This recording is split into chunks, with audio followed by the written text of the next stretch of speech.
ದೊಡ್ಡಬಿದರಕಲ್ಲು ವಾರ್ಡ್ನಲ್ಲಿ ಬೃಹತ್ ಜನಸ್ಪಂದನ ಕಾರ್ಯಕ್ರಮ ಹಾಗೂ ಉಚಿತ ಆರೋಗ್ಯ ತಪಾಸಣಾ ಶಿಬಿರ ಕಾರ್ಯಕ್ರಮ. ಯಶವಂತಪುರ ವಿಧಾನಸಭಾ ಕ್ಷೇತ್ರದ ದೊಡ್ಡಬಿದರಕಲ್ಲು ವಾರ್ಡ್ನಲ್ಲಿ ಕ್ಷೇತ್ರದ ಶಾಸಕರಾದ ಶ್ರೀಯುತ ಎಸ್.ಟಿ. ಸೋಮಶೇಖರ್ ಗೌಡ್ರವರ ನೇತೃತ್ವದಲ್ಲಿ ಬೃಹತ್ ಜನಸ್ಪಂದನ ಕಾರ್ಯಕ್ರಮ ಹಾಗೂ ಉಚಿತ ಆರೋಗ್ಯ ತಪಾಸಣಾ ಶಿಬಿರವನ್ನು ಹಮ್ಮಿಕೊಳ್ಳಲಾಯಿತು.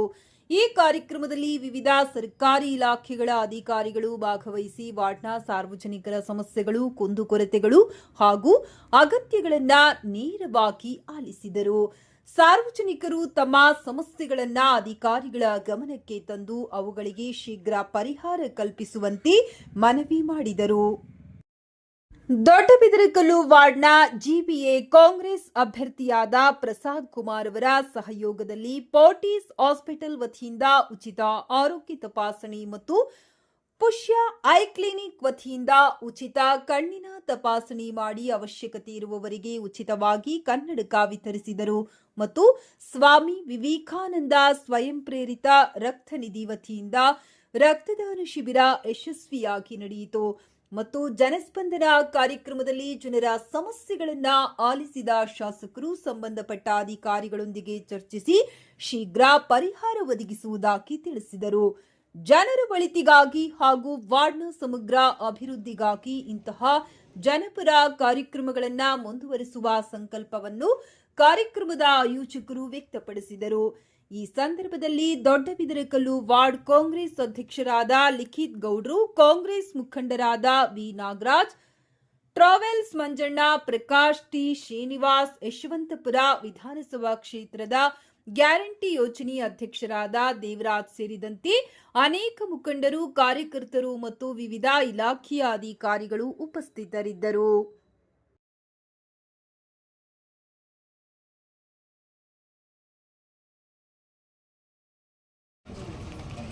ದೊಡ್ಡಬಿದರಕಲ್ ಬಗ್ಗೆ ಮಾತನಾಡಿದ್ದಾರೆ, ಸಮಸ್ಯೆಗಳ ಬಗ್ಗೆ ಮಾತನಾಡಿದ್ದಾರೆ. ಅಧಿಕಾರಿಗಳು ಕೂಡ ಸಂಪೂರ್ಣ ಮಾಹಿತಿಯನ್ನು ಕೂಡ ಕೊಟ್ಟಿದ್ದಾರೆ. ಅದನ್ನ ಕಂಪ್ಲೀಟ್ ಮಾಡ್ತಕ್ಕಂಥದಕ್ಕೆ ಕೂಡ ಅಧಿಕಾರಿಗಳು ಎಲ್ಲವನ್ನ ಕೂಡ ನೋಟ್ ಮಾಡ್ಕೊಂಡಿದ್ದಾರೆ. ದೊಡ್ಡಬಿದರಕಲ್ ವಾರ್ಡ್ ಕಾರ್ಪೊರೇಷನ್ ಆಗಕ್ಕಿಂತ ಮುಂಚೆ ಪಂಚಾಯತಿ ಆಗಿತ್ತು. ಯಾವಾಗ 110 ಹಳ್ಳಿ ವ್ಯಾಪ್ತಿಗೆ ಬೃಹತ್ ಬೆಂಗಳೂರು ಮಹಾನಗರ ಪಾಲಿಕೆ ಸೇರಿ 9 ವರ್ಷ ಯಾವುದೇ ವಿಧವಾದ ಡೆವಲಪ್ಮೆಂಟ್ ಕೂಡ ಆಗಿರಲಿಲ್ಲ. ಯಾಕೆಂದ್ರೆ ಕೆಲವರು ಹೇಳ್ತಾ ಇದ್ರು, ಮಹಿಳೆಯರು, ಶಾಸಕರು ನಮ್ಮ ರೋಡ್ ನೋಡ್ಲಿಲ್ಲ, ನಮ್ಮ ರಸ್ತೆಗೆ ಬರಲಿಲ್ಲ, 10 ವರ್ಷದಿಂದ ನಮ್ಮ ರಸ್ತೆ ಡಾಂಬರೀಕರಣ ಆಗಲಿಲ್ಲ, ನಾವು ವಾಸ ಮಾಡ್ತಕ್ಕಂಥದ್ದು ಕಷ್ಟ ಆಗ್ತದೆ ಹೇಳಿ 3-4 ಮಹಿಳೆಯರು ಕೂಡ ಗಮನಕ್ಕೆ ತಂದಿದ್ದಾರೆ. ನಾನು ಶಾಸಕನಾದ್ಮೇಲೆ ಕುಡಿಯೋ ನೀರಿಗೆ ಬಹಳ ಆಕಾರ ಇದ್ದಿತ್ತು. ಅವಾಗ ಸನ್ಮಾನ್ಯ ಮುಖ್ಯಮಂತ್ರಿಗಳಾದಂತಹ ಸಿದ್ದರಾಮಯ್ಯನವ್ರನ್ನ ನಾವು ಈರೋಳ್ಳಿಗೆ ಕರ್ಕೊಂಡು ಬಂದು ವಾಸ್ತವಾಂಶ ಹೇಳಿ ಈ 110 ಹಳ್ಳಿ ವ್ಯಾಪ್ತಿ ನಮ್ಮ ದೊಡ್ಡಬಿದರಕಲ್ ವಾರ್ಡ್ ಕಂಪ್ಲೀಟ್ ಬರ್ತದೆ. ನಮ್ಮ ಕ್ಷೇತ್ರದಲ್ಲಿ ಸುಮಾರು 19 ಹಳ್ಳಿ ಬರ್ತದೆ. ಕುಡಿಯೋ ನೀರು ಇರಲಿಲ್ಲ, ಯುಜಿಡಿ ಇರಲಿಲ್ಲ. ಇವೆರಡನ್ನೂ ಕೂಡ ಮುಖ್ಯಮಂತ್ರಿಗಳಿಗೆ ಹೇಳಿ ಕಾವೇರಿ ನೀರನ್ನ ತರ್ತಕ್ಕಂಥ ಕಾವೇರಿ 5th ಸ್ಟೇಜ್ 2017ರಲ್ಲಿ ನಾವು ಪ್ರಾರಂಭವನ್ನ ಮಾಡಿದ್ವಿ. 2023ರಲ್ಲಿ ಅದರ ಲೋಕಾರ್ಪಣೆಯನ್ನ ಮಾಡಿದ್ವಿ. ಅದಾದ ನಂತರ ಯುಜಿಡಿಯನ್ನ ಈ ಭಾಗದಲ್ಲಿ ದೊಡ್ಡಬಿದರಕಲ್ ಸ್ಟಾರ್ಟ್ ಮಾಡಿದ್ವಿ. ಕಂಪ್ಲೀಟ್ ಕಾವೇರಿದು ಎಲ್ಲೆಲ್ಲಿ ಮಿಸ್ಸಿಂಗ್ ಬಿಟ್ಸ್ ಇದೆ ಅದನ್ನು ಕೂಡ ಈ ಭಾಗದಲ್ಲಿ ಕಂಪ್ಲೀಟ್ ಮಾಡಿದ್ದೇವೆ. ಯುಜಿಡಿ ಕಂಪ್ಲೀಟ್ ಮಾಡ್ತಕ್ಕಂಥದಕ್ಕೆ ಕೆಲವು ಅಡಚಣೆಗಳು ಕೂಡ ಇತ್ತು. ಆ ಅಡಚಣೆಯನ್ನು ಕೂಡ ಹೋಗ್ಲಾಡಿಸಿ ಬಹುಶಃ ಈಗ 90-95% ಯುಜಿಡಿನೂ ಕೂಡ ಕಂಪ್ಲೀಟ್ ಆಗಿದೆ. ಇನ್ ಮಿಕ್ಕಿದ ಎಲ್ಲೆಲ್ಲಿ ಬ್ಯಾಲೆನ್ಸ್ ಇದೆ ಅದನ್ನು ಕೂಡ UGD ನ ಕಂಪ್ಲೀಟ್ ಮಾಡ್ತಕ್ಕಂಥದಕ್ಕೆ ಚಾಲನೆಯನ್ನ ಮಾಡಿದ್ದೇವೆ. ಇವೆರಡು ಕೂಡ ಆದ್ಮೇಲೆ ಯಾವ UGD ಮತ್ತೆ ಕಾವೇರಿ ಕಂಪ್ಲೀಟ್ ಆಗಿದೆ, ಮೇಜರ್ ರಸ್ತೆಗಳಿಗೆ ಡಾಂಬರೀಕರಣ ಮಾಡ್ತಕ್ಕಂಥದಕ್ಕೆ ಚಾಲನೆಯನ್ನ ಮಾಡಿದ್ದೇವೆ. ಮೇಜರ್ ರೋಡ್ ಆದ್ಮೇಲೆ ಕ್ರಾಸ್ ರೋಡ್ಗೂ ಕೂಡ ಡಾಂಬರೀಕರಣ ಮಾಡ್ತಕ್ಕಂಥದಕ್ಕೆ ಚಾಲನೆಯನ್ನ ಮಾಡಿದ್ದೇವೆ. ಇದು ದೊಡ್ಡ ಏರಿಯಾ, ಸುಮಾರು 6.5 ಲಕ್ಷ ಪಾಪ್ಯುಲೇಷನ್ ವೋಟರ್ಸ್ ಇರ್ತಕ್ಕಂಥ ಏರಿಯಾ. ಈ ದೊಡ್ಡಬಿದರಕಲ್ ಒಂದೇ 1,15,000 ವೋಟರ್ಸ್ ಇರ್ತಕ್ಕಂಥ ಒಂದು ಏರಿಯಾ. ಕಂಪ್ಲೀಟ್ ಗ್ರಾಮೀಣ ಪ್ರದೇಶದಿಂದ ಕೂಡಿರ್ತಕ್ಕಂಥ ಇದು ದೊಡ್ಡಬಿದರಕಲ್. ಅದನ್ನೆಲ್ಲ ಒಂದು ಲೆವೆಲ್ ತರ್ತಕ್ಕಂಥ ಪ್ರಾಮಾಣಿಕ ಪ್ರಯತ್ನವನ್ನ ಮಾಡಿದ್ದೇನೆ. ಕೆಲವರಿಗೆ ಇತ್ತೀಚೆಗೆ ಬಂದಂತವ್ರಿಗೆ ಗೊತ್ತಿರಲ್ಲ, ನಾವೇನ್ ಮಾಡಿದ್ದೇವೆ. 10 ವರ್ಷದಿಂದ ದೊಡ್ಡಬಿದರಕಲ್ ವಾರ್ಡ್ ಹೆಂಗಿತ್ತು, ಇವಾಗ ಯಾವ ಮಟ್ಟಕ್ಕಿದೆ ಅಂತಕ್ಕಂಥದ್ದು ಇತ್ತೀಚೆಗೆ ಬಂದಂತವ್ರಿಗೆ ಮಾಹಿತಿ ಇರೋದಿಲ್ಲ. ಯಾರು ಶಾಸಕರನ್ನ ಭೇಟಿ ಮಾಡಬೇಕು ಅಂತ ಹೇಳಿದ್ರು ಅವೆಲ್ಲ ಏರಿಯಾಕ್ಕೆ ಕೂಡ ನಾನು ಕೂಡ ಭೇಟಿ ಮಾಡ್ತೇನೆ. ದೊಡ್ಡಬಿದರಕಲ್ ಹೆವಿ ಮಳೆ ಹೋದ್ರೆ ಭವಾನಿ ನಗರ ಕಂಪ್ಲೀಟ್ ಕೊಚ್ಕೊಂಡು ಹೋಗ್ತಕ್ಕಂಥ ಪರಿಸ್ಥಿತಿ ಇತ್ತು. ಸಪ್ತಗಿರಿ ನಗರ ಇರ್ಬೋದು, ಬೇರೆ ಬೇರೆ ಕಡೆ ಮಳೆ ಅನಾಹುತ ಆದ್ರೆ ರೋಡು ಮನೆಗಳು ನೀರು ನುಗ್ತಕ್ಕಂಥದ್ದು ಪರಿಸ್ಥಿತಿ ಇತ್ತು. ಇವತ್ತು ಆ ಪರಿಸ್ಥಿತಿ ಇಲ್ಲ. ಇನ್ನು ಎಲ್ಲೆಲ್ಲಿ ರಾಜಕಾಲುವೆಗಳು ಪ್ರಾಬ್ಲಮ್ಸ್ ಇದೆ, ಅದನ್ನ ಇವಾಗ ಸರ್ಕಾರ 232 ಕೋಟಿ ಕೊಟ್ಟಿದ್ದಾರೆ. ಆ 232 ಕೋಟಿಲಿ ಈಗ ಆಲ್ರೆಡಿ ಕೆಲಸ ಸ್ಟಾರ್ಟ್ ಮಾಡಿದ್ದಾರೆ. ಇನ್ನೊಂದು 2-3 ತಿಂಗಳಿನಲ್ಲಿ ಅದೆಲ್ಲ ಕೂಡ ಒಂದು ಲೆವೆಲ್ಗೆ ಬರ್ತದೆ. ಅದಕ್ಕೆ ನಮ್ಮ ಅಸಿಸ್ಟೆಂಟ್ ಎಕ್ಸಿಕ್ಯೂಟಿವ್ ಇಂಜಿನಿಯರ್ ಪರಮೇಶ್ವರ್ ಇದ್ದಾರೆ. ಅವರು ಕಾರ್ಪೊರೇಷನ್ಗೆ ನಮ್ಮ ಗ್ರೇಟರ್ ಬೆಂಗಳೂರಿಗೂ ಅವರೇ ಇದ್ದಾರೆ, ರಾಜಕಾಲುವೆಗೂ ಕೂಡ ಅವರೇ ಇದ್ದಾರೆ. ಹಿಂದೆ ಏನ್ ಪರಿಸ್ಥಿತಿ ಇತ್ತು, ಭವಾನಿ ನಗರಕ್ಕೆ ನಾನು ಬಂದಂತ ಸಮಯದಲ್ಲಿ ಎಷ್ಟೇ ಮಳೆ ಹೋದು ಈಗ ಭವಾನಿ ನಗರ ಆ ಮಟ್ಟದಲ್ಲಿ ಇಲ್ಲ. UGD ಎಲ್ಲ ಪಿಟ್ಗುಂಡಿ ಹೊಡೆದು ಪ್ರಾಬ್ಲಮ್ಸ್ ಇತ್ತು. ಈಗ ಪಿಟ್ಗುಂಡಿ ನನ್ನ ಪ್ರಕಾರ ಇಲ್ಲ. ಕಾವೇರಿ ನೀರನ್ನ ಯಾಕೆ ತಗೊಳ್ಳೋದಿಲ್ಲ ಅಂತಂದ್ರೆ, ಕಾವೇರಿ ನೀರನ್ನು ದುಡ್ಡು ಕಟ್ಟಬೇಕಾಗ್ತದೆ ಅಂತ ಹೇಳಿ ಎಲ್ಲೆಲ್ಲಿ ಬೋರ್ನ ವ್ಯವಸ್ಥೆ ಇದೆ ಅಷ್ಟು ಬೋರ್ನ ಕೂಡ ಈ ಕ್ಷೇತ್ರದಲ್ಲಿ ಈ ವಾರ್ಡ್ ಹಾಕಿದ್ದೇವೆ. ಕಾವೇರಿ ನೀರು 4,400 ಕೋಟಿ ಖರ್ಚು ಮಾಡಿ ಈ ಕಾವೇರಿ 5th ಸ್ಟೇಜ್ ತರ್ತಕ್ಕಂಥ ಪ್ರಯತ್ನವನ್ನ ಮಾಡುವುದು ನಾವೇ. ಈಗ ಎಲ್ಲೆಲ್ಲಿ ಲೀಕೇಜ್ ಆಗ್ತದೆ, ಎಲ್ಲೆಲ್ಲಿ ಡ್ಯಾಮೇಜ್ ಆಗ್ತದೆ, ಅದೆಲ್ಲವನ್ನ ಕೂಡ ರೆಡಿ ಮಾಡ್ತಾ ಇದ್ದಾರೆ. ಬಹುಶಃ ಇನ್ನೂ ಕೆಲವು ದಿವಸ ಆಗ್ತದೆ. ನೀರಿಗೆ ತೊಂದರೆ ಇಲ್ಲ. ಕಾವೇರಿದು ಏನು ನಮ್ಮ ಕಬಿನಿ ಇರ್ತದೆ, ಕಬಿನಿ ಕಂಪ್ಲೀಟ್ ತುಂಬಿದೆ. ನೆಕ್ಸ್ಟ್ ಜೂನ್ ಜುಲೈ ಗಂಟ ಕಾವೇರಿ ನೀರು ಕುಡಿಯತಕ್ಕಂಥದಕ್ಕೆ ತೊಂದರೆ ಇಲ್ಲ. ನೀರು ಸಪ್ಲೈ ಮಾಡ್ತಕ್ಕಂಥದ್ದಕ್ಕೂ ಕೂಡ ತೊಂದರೆ ಇಲ್ಲ. ನಮ್ಮ ರವಿಶಂಕರ್ ಅವರು ಅಸಿಸ್ಟೆಂಟ್ ಎಕ್ಸಿಕ್ಯೂಟಿವ್ ಇಂಜಿನಿಯರ್ ಹರಿಕುಮಾರ್ ಪಾದರಿಸದಂತೆ ಕೆಲಸ ಮಾಡ್ತಾ ಇದ್ದಾರೆ. ಅಲ್ಲಿಗೆ ಚೆನ್ನಕಲ್ಪಾಳದಿಂದ ನಮ್ಮ ಪ್ರಸಾದ್ ಮತ್ತೆ ನಮ್ಮ ಗಂಗರಾಜರು ಫೋನ್ ಮಾಡಿದ್ರು, ನಮ್ಮ ಮಂಜಣ್ಣೆಲ್ಲ ಫೋನ್ ಮಾಡಿದ್ರು. ನಾನೇ ಅವ್ರಿಗೆ ಹೇಳಿದೆ, ಮಾಹಿತಿ ಕೊಟ್ಟೆ ಹರಿಕುಮಾರ್ ಅವರಿಗೆ.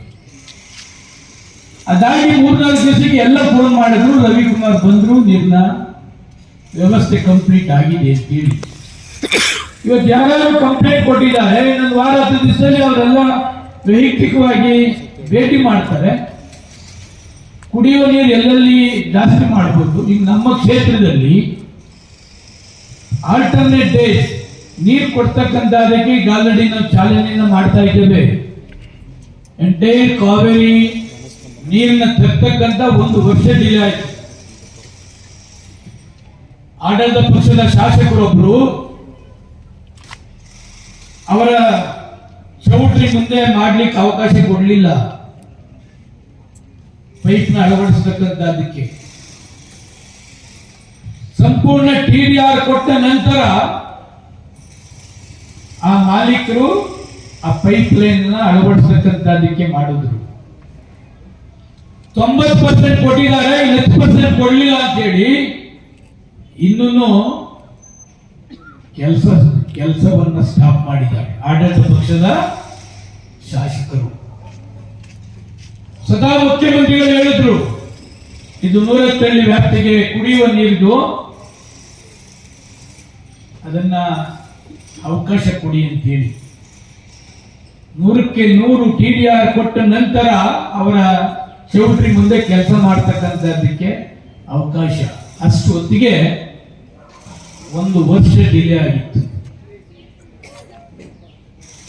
1 ವರ್ಷ ನಮಗೆ ಜಲ್ದಿ ಆಗಿದ್ರೆ ಈ ಭಾಗದಲ್ಲಿ ಏನೇನು ಪ್ರಾಬ್ಲಮ್ಸ್ ಇದೆ, ಎಲ್ಲೆಲ್ಲಿ ನೀರಿಲ್ಲ, ಏನು ಅದೆಲ್ಲ ಕೂಡ ನಮಗೆ ಅರ್ಥವಾಗ್ತಿತ್ತು. ಯಾರಿಗೆ ಹೇಳುದು ಈ ಅಡಚಣೆಗಳು? ಈಗ ಎಲ್ಲೆಲ್ಲಿ ಮೇಜರ್ ರೋಡ್ಸ್ ಇದೆ ಎಲ್ಲ ಕೂಡ, ಈಗ ಅದರಲ್ಲಿ ಮೇನ್ ರೋಡ್ ಇದೆ, ಅದನ್ನ ವೈಟ್ ಟಾಪಿಂಗ್ ಮಾಡ್ತಕ್ಕಂಥ ಅದಕ್ಕೆ ಸರ್ಕಾರಕ್ಕೆ ಮನವಿಯನ್ನು ಮಾಡಿದ್ದೇವೆ. ಸುಮಾರು 8 ಕೋಟಿ ಡಾಂಬರೀಕರಣಕ್ಕೆ ಸ್ಯಾಂಕ್ಷನ್ ಆಗಿದೆ. ಅದನ್ನ ವೈಟ್ ಟಾಪಿಂಗ್ ಮಾಡಿದ್ರೆ 10-12 ವರ್ಷ ರೋಡ್ ನಮಗೆ ಪರ್ಮನೆಂಟ್ ಆಗಿರ್ತದೆ ಅಂತಕ್ಕಂಥ ಉದ್ದೇಶ. ವೈಟ್ ಟಾಪಿಂಗ್ ಆಗ ಅದು 8 ಕೋಟಿನ ಎಲ್ಲೆಲ್ಲಿ ಡಾಂಬರೀಕರಣ ಮಾಡಬಹುದು ಅಲ್ಲೆಲ್ಲ ಕೂಡ ಮಾಡ್ತಕ್ಕಂಥದ್ದಕ್ಕೆ ಇವತ್ತು 35 ಕೋಟಿ ಈ ಭಾಗಕ್ಕೆ ಹಾಕ್ಸಿದ್ದೇವೆ. ಯುದ್ಧ ನಡೀತಾ ಇದೆ, ಡಾಂಬರೀಕರಣ ಬರಲಿಲ್ಲ ಅಂತ ಹೇಳಿ ಸತತ 3 ತಿಂಗಳಿಂದ ಕೆಲಸ ಮಾಡಲಿಲ್ಲ. ಅದಕ್ಕೆ ತಕ್ಷಣ ನಾನು ಇಂಜಿನಿಯರ್ಗೆ ಹೇಳಿದೆ, ಡಾಂಬರೀಕರಣ ಬದಲು ಕಾಂಕ್ರೀಟ್ ರಸ್ತೆನಾದ್ರು ವಾರ್ಡಲ್ಲಿ ಮಾಡಿ ಅಂತ ಹೇಳಿ. ಎಷ್ಟೋ ಜನ ಕಾಂಕ್ರೀಟ್ ಮಾಡ್ತಕ್ಕಂಥದಕ್ಕೆ ಒಪ್ಪಿಗೆ ಕೊಟ್ಟರು, ಅದೆಲ್ಲ ಕಾಂಕ್ರೀಟ್ ರಸ್ತೆ ಕೂಡ ಆಗಿದೆ. ಈಗೇನು ಅಸಿಸ್ಟೆಂಟ್ ಎಕ್ಸಿಕ್ಯೂಟಿವ್ ಪರಮೇಶ್ವರ್ ನಿಮ್ಮ ಮುಂದೆ ಕಮಿಟ್ ಮಾಡಿದ್ದಾರೆ, ಅದೆಲ್ಲವನ್ನ ಕೂಡ ನಮ್ಮ ಲಿಖಿತ್ ಕೊಟ್ಟರು. ಏನು ವಾರ್ಡ್ ಅಧ್ಯಕ್ಷರಾದ ಮೇಲೆ ಎಂಟೈರ್ ದೊಡ್ಡಬಿದರ್ಕಲ್ಲಿ ಎಲ್ಲೆಲ್ಲಿ ಕೆಲಸ ಆಗಬೇಕು ಅದೆಲ್ಲವನ್ನ ಕೂಡ ಪಟ್ಟಿ ಮಾಡಿ ಒಂದೊಂದೇ ಆ ವಾರ್ಡ್ ಅನ್ನ ಕಂಪ್ಲೀಟ್ ಮಾಡ್ತಕ್ಕಂಥದ್ದಕ್ಕೆ ಚಾಲೆಂಜ್ ಮಾಡಿದ್ದಾರೆ. ಇವತ್ತು 35 ಕೋಟಿಲಿ ಏನ್ ಸ್ಯಾಂಕ್ಷನ್ ಆಗಿದೆ, ಈಗ ಅವೇನ್ ಕಮಿಟ್ಮೆಂಟ್ ಮಾಡಿದ್ದಾರೆ, ಇದು ವಾರ್ಡ್ ರಸ್ತೆ ಹೇಳ್ತಾ ಇರೋದು, ಮೇಜರ್ ರಸ್ತೆ ಹೊರತುಪಡಿಸಿ ಅದೆಲ್ಲ ಕೂಡ ಕಂಪ್ಲೀಟ್ ಆಗ್ತದೆ. ಇನ್ನೊಂದು ಸಾರಿ ಸರ್ಕಾರ ನಮ್ಗೆ ಅನುದಾನ ಕೊಟ್ರೆ ಬೈ ಚಾನ್ಸ್ ದೊಡ್ಡಬಿದರ್ಕಲ್ ಯಾವ ರಸ್ತೆನೂ ಕೂಡ ಡಾಂಬರೀಕರಣ ಇಲ್ಲದೆ ಇರೋದಿಲ್ಲ. ಆ ಮಟ್ಟಕ್ಕೆ ಈ ದೊಡ್ಡಬಿದರ್ಕಲ್ ವಾರ್ಡ್ನ ಮಾಡ್ತಕ್ಕಂಥದ್ದಕ್ಕೆ ನಾವು ಚಾಲೆಂಜನ್ನ ಮಾಡ್ತೇವೆ. ಸರ್ಕಾರ ಕೂಡ ರಾಜಕಾಲುವೆಗೆ 232 ಕೋಟಿ ಕೊಟ್ಟಿದ್ದಾರೆ. ವಾರ್ಡ್ ರಸ್ತೆಗೆ ಸುಮಾರು 350 ಕೋಟಿ ಕೊಟ್ಟಿದ್ದಾರೆ. ಸೂಪರ್ ಸ್ಪೆಷಾಲಿಟಿ ಹಾಸ್ಪಿಟಲ್ 209 ಕೋಟಿಯಲ್ಲಿ ಉಳ್ಳಾಳಲ್ಲಿ ಕಟ್ಟಿಸಿ ಫೈನಲ್ ಬಂದಿದೆ. ಪ್ರಥಮ ದರ್ಜೆ ಕಾಲೇಜಿಗೆ 5 ಎಕರೆ ಕೊಟ್ಟಿದ್ದಾರೆ, ಸುಮಾರು ಕೇವಲ 1,22,00,000ದಲ್ಲಿ. ಅದಕ್ಕೆ ಮುಖ್ಯಮಂತ್ರಿಗಳು 15 ಕೋಟಿ ಹಣ ಬಿಡುಗಡೆ ಮಾಡಿದ್ದಾರೆ ಫಸ್ಟ್ ಗ್ರೇಡ್ ಕಾಲೇಜ್ ಕಟ್ಟತಕ್ಕಂಥದ್ದಕ್ಕೆ. ಒಂದು ಡಯಾಲಿಸಿಸ್ ಕೇಂದ್ರ 17 ಕೋಟಿ ಖರ್ಚು ಮಾಡಿದ್ದೇವೆ. ಬೆಳಗ್ಗೆಯಿಂದ ಸಾಯಂಕಾಲ ಗಂಟೆ ಬಿಡುಗಿಲ್ಲದ ಡಯಾಲಿಸಿಸ್ ಕೇಂದ್ರ ನನ್ನ ಕಚೇರಿ ಪಕ್ಕದಲ್ಲಿ ನಡೀತಾ ಇದೆ. ಮಹಿಳೆ ಮತ್ತು ಮಕ್ಕಳಿಗೆ ಒಂದು ಹೆರಿಗೆ ಹಾಸ್ಪಿಟಲ್ 22 ಕೋಟಿ ಕಾರ್ಪೊರೇಷನ್ ಇಂದ ಸ್ಯಾಂಕ್ಷನ್ ಮಾಡಿದ್ದಾರೆ. 3/4 ಎಕರೆ BDA 1,71,00,000 ಕಟ್ಟಿ 10 ಕೋಟಿ ಬಿಡುಗಡೆಯಾಗಿ ಟೆಂಡರ್ ಮಾಡಿದ್ದೇವೆ. ಕಾವೇರಿ 5th ಸ್ಟೇಜ್ ಕೊಡ್ತಕ್ಕಂಥದಕ್ಕೆ ನಮ್ಮ ವಿಶ್ವೇಶ್ವರಯ್ಯ ಬಡಾವಣೆಯಲ್ಲಿ ಜಾಗ ಕೊಟ್ಟು CA ಜಾಗವನ್ನ ಅಲ್ಲಿ ನೀರು ಶೇಖರಣೆ ಮಾಡತಕ್ಕಂಥದಕ್ಕೆ ಅನುವು ಮಾಡಿಕೊಟ್ಟಿದ್ದೇವೆ.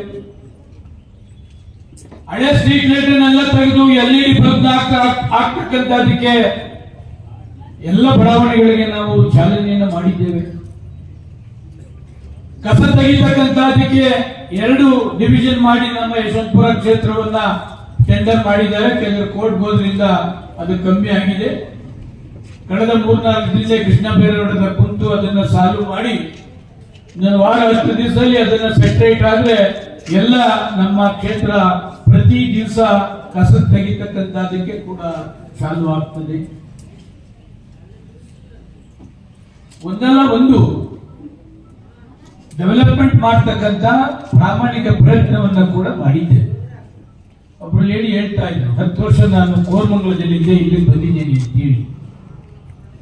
ಎಲ್ಲ ಬಡಾವಣೆಗಳು ಹೆಚ್ಚು ಕಡಿಮೆ ನಮ್ಮ ಲಿಖಿತ್ ಗೌಡ್ರು ವಿಸಿಟ್ ಮಾಡಿದ್ದಾರೆ.